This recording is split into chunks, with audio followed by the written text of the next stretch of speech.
আমন্ত্রণ বাংলা টিভির ইউরোপ নিউজে, সঙ্গে আছি আমি জাবেদ কারদার। প্রথমেই সংবাদ শিরোনাম। ইংল্যান্ডের নর্থ ইয়র্কশায়ার রিচমন্ড আসনে লেবার দলের কাছে পরাজিত হতে পারেন ঋষি সুনাক, জনমত জরিপের আশঙ্কা।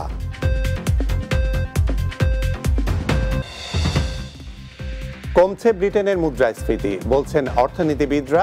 মানুষের কষ্ট কমেনি, দাবি স্টারমারের। এবং সিলেট সুনামগঞ্জে বন্যা পরিস্থিতির অবনতি, দুর্ভোগে লাখ লাখ মানুষ।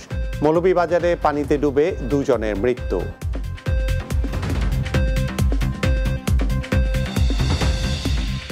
শুনছিলেন শিরোনাম, এবার বিস্তারিত। ব্রিটেনের নির্বাচনে পরাজিত হয়ে পার্লামেন্টে নিজ আসনে হারাতে পারেন প্রধানমন্ত্রী ঋষি সুনাক। এক জনমত জরিপে এমন পূর্বাভাস পাওয়া গেছে। সুনাক ব্রিটেনের আগাম নির্বাচন ঘোষণা করেছেন আগামী 4 জুলাই। তার আগে দিয়ে সাবান্তা জনমত জরিপে ফল প্রকাশ করেছে দ্য টেলিগ্রাফ পত্রিকা। গত 7 জুন থেকে 18 জুনের মধ্যে প্রায় 18,000 মানুষের উপর এই জরিপ পরিচালনা করা হয়। জরিপের ফলে দেখা গেছে নির্বাচনে সুনাকের কনজারভেটিভ দল ব্রিটিশ পার্লামেন্টের 650 সদস্যের নিম্নকক্ষ হাউস অব কমন্সে মাত্র 53টি আসন পাওয়ার পথে রয়েছে, যেখানে বিরোধী দল লেবার পার্টি পেতে পারে 516টি আসন। সাবান্তা পরিচালিত জনমত জরিপে বলা হচ্ছে, প্রধানমন্ত্রী ঋষি সুনাক ইংল্যান্ডের উত্তরাঞ্চলে তার নর্থ ইয়র্কশায়ার রিচমন্ড আসনে লেবার দলের কাছে পরাজিত হতে পারেন। এমন হলে সুনাকই হবেন প্রথম ব্রিটিশ প্রধানমন্ত্রী যিনি নিজ আসন হারাবেন। পাইকারি বাজারে জ্বালানির মূল্য কমাতে ব্রিটেনের মুদ্রাস্ফীতি ক্রমাগত কমে আসছে। বর্তমানে ইউরোপীয় ইউনিয়নের মুদ্রাস্ফীতি 2.6 এবং যুক্তরাষ্ট্রে 3.6।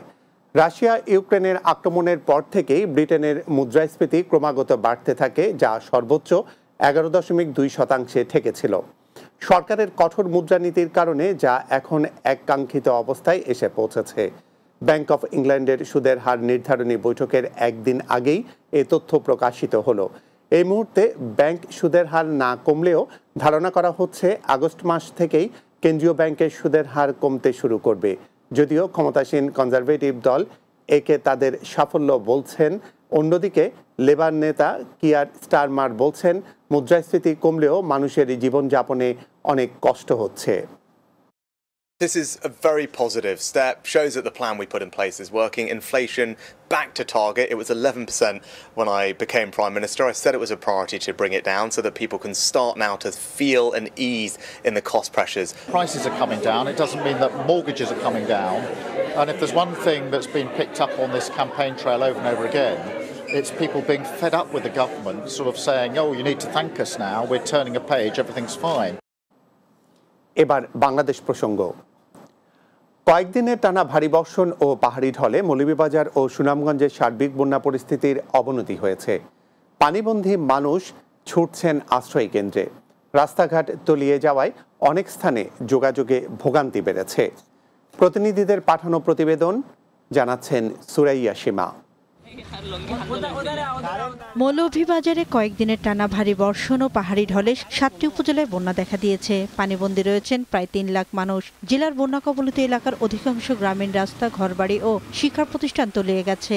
বাড়ি ঘরে পানি প্রবেশ করায় আশ্রয় কেন্দ্রে ছুটছে বন্যা কবলিত মানুষ।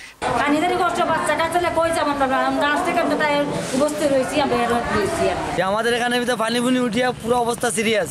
পানিবন্দী মানুষের জন্য জেলা প্রশাসনের পক্ষ থেকে আশ্রয় কেন্দ্র খোলা সহ সার্বিক ব্যবস্থা নেওয়া হয়েছে। প্রতিনিয়ত আমরা আসলে এই বন্যার্তদের খোঁজ খবর নিচ্ছি, বিশেষ করে আমাদের শেল্টার সেন্টারগুলো প্রায় 205টি শেল্টার সেন্টার রেডি আছে। কিছু লোক শেল্টার সেন্টারে উঠেছে, আবার কিছু লোকজন আছে আপনার পানিবন্দী আছে।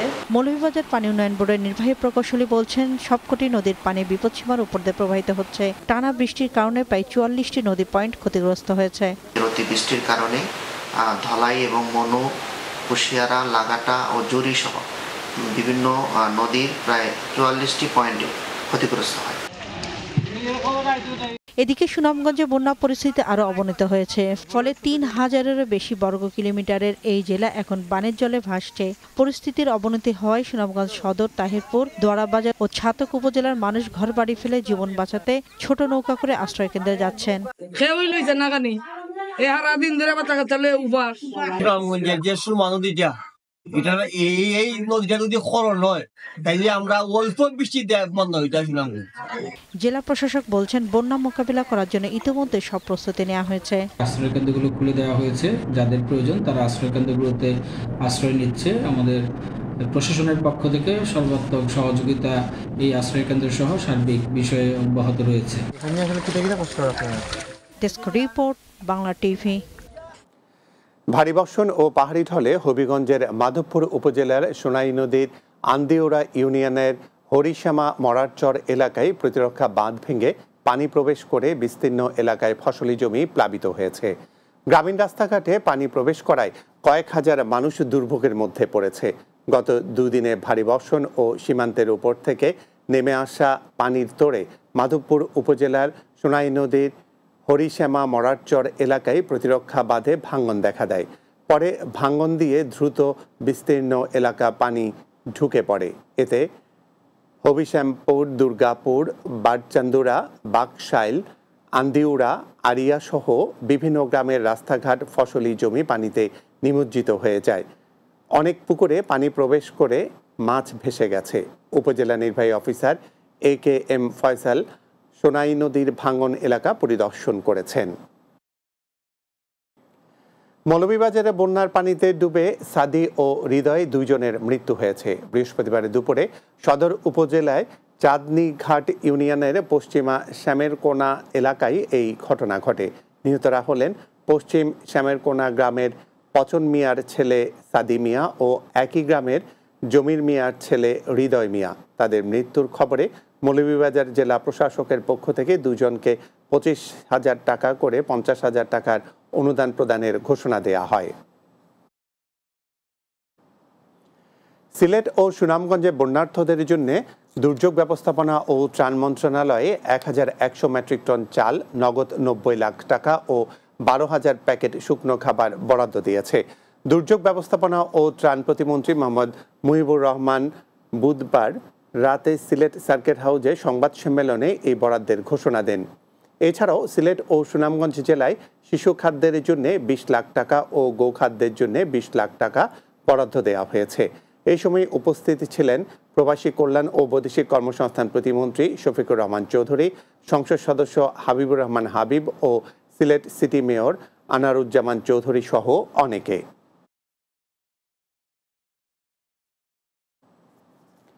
ভারতের সঙ্গে বৈরী সম্পর্ক সৃষ্টি করে বিএনপি দেশের ক্ষতি করতে চেয়েছে বলে মন্তব্য করলেন আওয়ামী লীগের সাধারণ সম্পাদক এবং সড়ক পরিবহন ও সেতুমন্ত্রী ওবায়দুল কাদের। বৃহস্পতিবার বঙ্গবন্ধু এভিনিউয়ে দলের কেন্দ্রীয় কার্যালয়ে আওয়ামী লীগের নেতাদের সঙ্গে যৌথ সভায় তিনি একথা বলেন। ওবায়দুল কাদের বলেন, মিয়ানমার ছাড়া বাংলাদেশ 3 দিকে ভারত বেষ্টিত, তাই যে কোনো সমস্যার সমাধান আলোচনার মাধ্যমে করা হবে। প্রধানমন্ত্রী শেখ হাসিনাও সমস্যা সমাধানে নিরলসভাবে কাজ করছেন বলেও জানান আওয়ামী লীগের এই নেতা।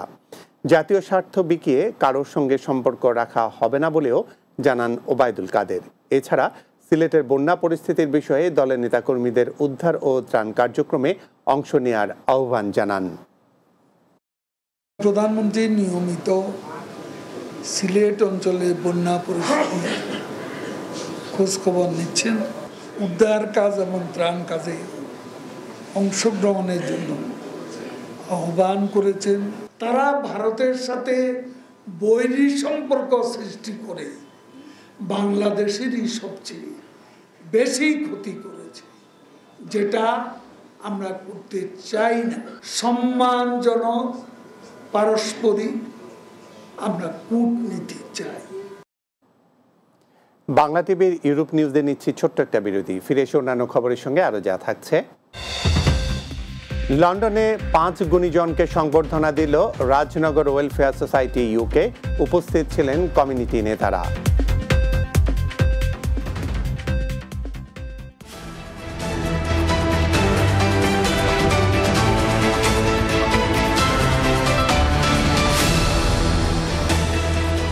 বিরতির পর বাংলা টিভির ইউরোপ নিউজে স্বাগত।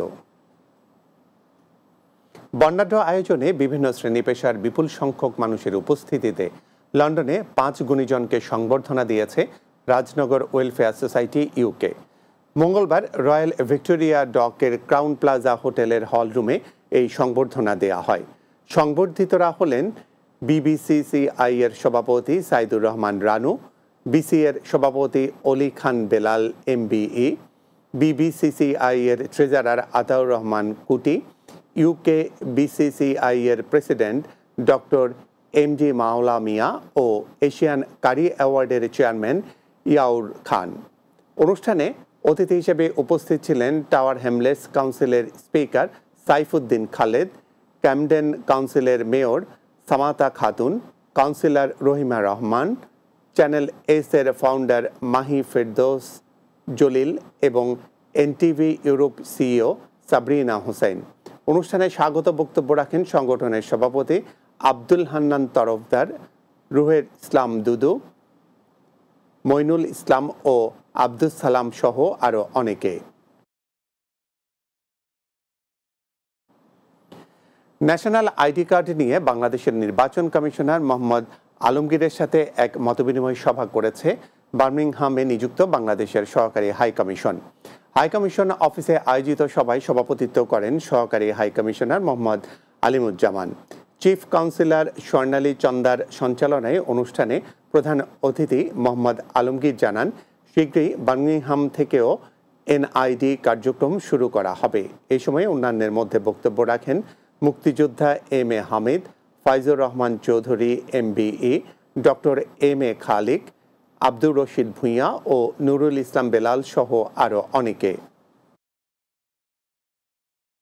সর্ব ইউরোপিয়ান আওয়ামী সোসাইটি বঙ্গবন্ধু শেখ মুজিবুর রহমানের উপর নির্মিত 10টি নতুন বাংলা গানের অ্যালবাম তুমি যে মৃত্যুঞ্জয় এর আনুষ্ঠানিক প্রকাশনা অনুষ্ঠিত হয়েছে। পূর্ব লন্ডনের ব্র্যাডি আর্ট সেন্টারে এর আয়োজন করা হয়। অ্যালবামটি কলকাতার রাগা মিউজিক কোম্পানি থেকে ইউটিউবে প্রকাশিত হয়েছে।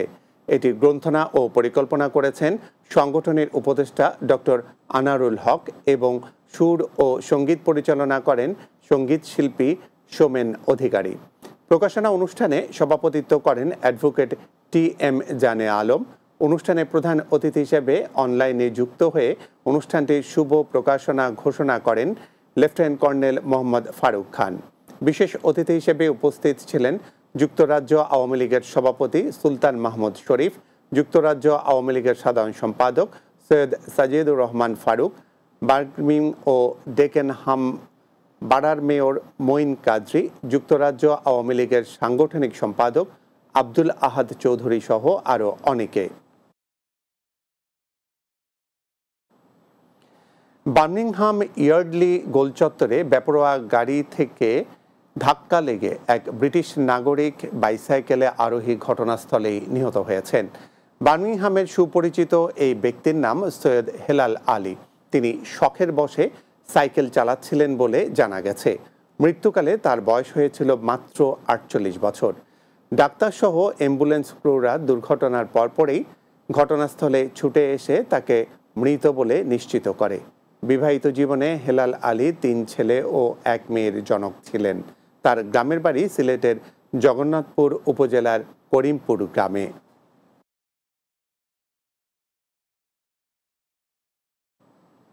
এবার আন্তর্জাতিক প্রসঙ্গ। রাশিয়া ও উত্তর কোরিয়ার মধ্যে একটি সার্বিক কৌশলগত অংশীদারিত্ব চুক্তি সই হয়েছে। চুক্তিতে কোনো পক্ষ আগ্রাসনের শিকার হলে পারস্পরিক সহযোগিতার কথা বলা হয়েছে। রাশিয়ার প্রেসিডেন্ট ভ্লাদিমির পুতিনের পিয়ংইয়ং সফরকালে দৃশ্যত এই প্রতিরক্ষা চুক্তি সই হয়। 2 দিনের সফরে মঙ্গলবার স্থানীয় সময় দিবাগত রাত 3টার দিকে পিয়ংইয়ং বিমানবন্দরে পৌঁছান পুতিন। বুধবার পুতিন ও উত্তর কোরিয়ার নেতা কিম জং উনের মধ্যে দ্বিপাক্ষিক বৈঠক হয়। সেখানে এই চুক্তিতে সই করেন 2 নেতা। বৈঠক শেষে পুতিন উত্তর কোরিয়ার সঙ্গে সামরিক কারিগরি সহযোগিতা গড়ে তোলার বিষয়টি নাকচ করেননি।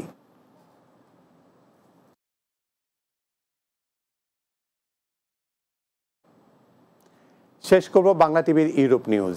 তার আগে সংবাদ শিরোনামগুলো জানিয়ে দিচ্ছি আরও একবার। ইংল্যান্ডের নর্থ ইয়র্কশায়ার রিচমন্ড আসনে লেবার দলের কাছে পরাজিত হতে পারেন ঋষি সুনাক, জনমত জরিপে আশঙ্কা। কমছে ব্রিটেনের মুদ্রাস্ফীতি, বলছেন অর্থনীতিবিদরা। মানুষের কষ্ট কমেনি, দাবি স্টারমারের। সিলেট সুনামগঞ্জে বন্যা পরিস্থিতির অবনতি, দুর্ভোগে লাখ লাখ মানুষ, মৌলভীবাজারে পানিতে ডুবে 2 জনের মৃত্যু। এবং লন্ডনে 5 গুণীজনকে সংবর্ধনা দিল রাজনগর ওয়েলফেয়ার সোসাইটি ইউকে। উপস্থিত ছিলেন কমিউনিটি নেতারা।